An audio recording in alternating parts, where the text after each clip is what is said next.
Do you have a fixed or a growth mindset? Someone with a fixed mindset might say something like, that looks difficult. I could never do that. Or things could go wrong and I'm likely to feel bad. See, it's often very certain. It's often very negative. Someone with a growth mindset is likely to be different. They're likely to say something like, that looks challenging. I could do that.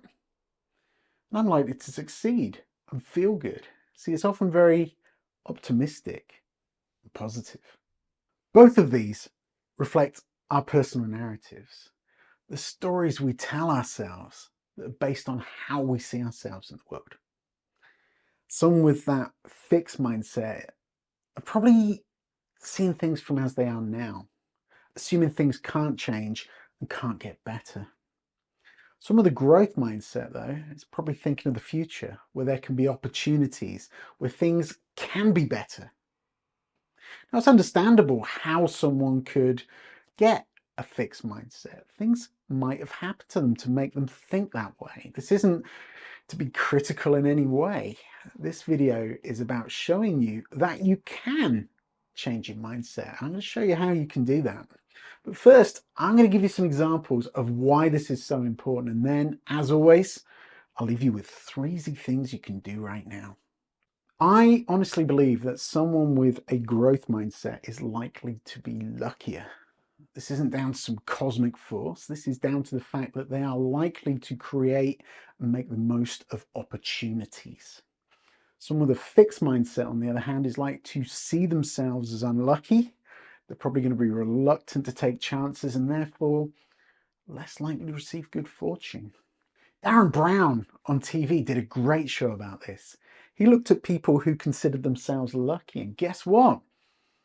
They took part in competitions. They didn't always receive life-changing prizes, but the odd 50, £100, it brightened up their lives, made them more positive and optimistic. People who consider themselves unlucky, though, well, that was a different story. They didn't take part because, hey, if they're unlucky, they'd never win. There was one particular person, he sent him a spoof competition entry. If he'd have just mailed it in, he'd have won himself £1,000. But guess what? He was unlucky. There was no point because he never wins. I'll let you work that one out for yourself. I think the right mindset is most important when we find ourselves facing problems. There's a story I'd like to tell you now about a billionaire who in the 1990s was facing bankruptcy. And it's a great story of how mindset can make a difference. This particular billionaire, he was several £1 million in the red. He was in trouble. But he regained that belief in himself. He didn't give up. He decided to get together some Australian bankers and investors. And he decided he was going to convince them he had a plan to turn this around to invest in him. Problem was, he didn't have even the money to take a cab ride because it was in New York City. So he found himself walking down the street in the rain. And he says in his book a funny thing happened to him because a homeless person came up asking for change. And he smiled to himself when he realized that person was probably quite a few £1 million richer than him at that moment, given his financial position. But he got to where he needed to be. He made that pitch. He showed enthusiasm. He showed flair. He showed them a growth mindset. And guess what? He secured investment and he regained his fortune. Now, this is the point where I'd like to swerve things a bit because this is a bit of a 2-for-1. I'm going to tell you who that was.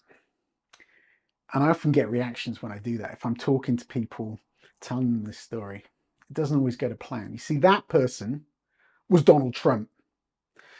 And as soon as I reveal that, if I'm talking in public, I've had people get up and tell me to stop speaking, tell me, don't mention that person's name. Whoa. I obviously consider that pretty rude and disrespectful, and it's not the type of behavior I expect from people. But I think it leads us to another example.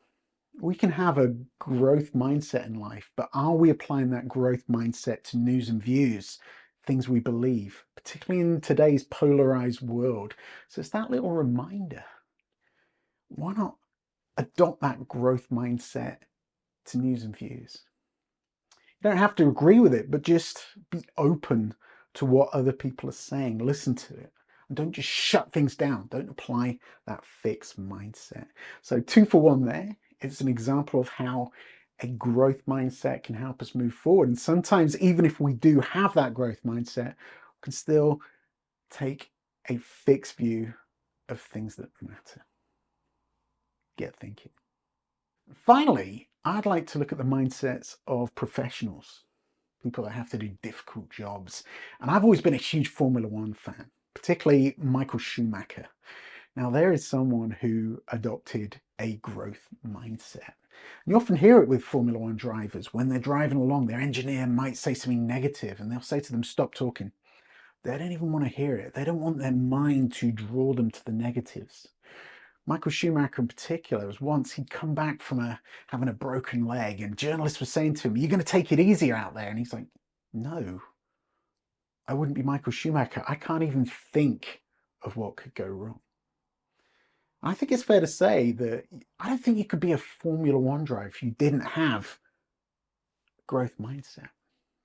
If you didn't believe you could win, if you weren't the best. And it's not just Formula One drivers. I remember having a great conversation with a former Navy pilot about mental health. He was a squadron leader. And he told me something I will never forget. He was saying when one of his guys has a dip, and that's where they crash into the sea, so it's a bit more than a dip, he says he wants them back in that cockpit as soon as possible. He honestly believed that the more they thought about it, the more they talked about it, the less likely they were to ever fly again, because they would be focused on the negatives. He said they were safe, he'd be in the other control, he could take over. But in his opinion, they needed to know they could do it. They needed to remember what flying was all about. And I can't think of a more effective lesson when it comes to mindsets. I hope this helps and it's given you a lot to think about.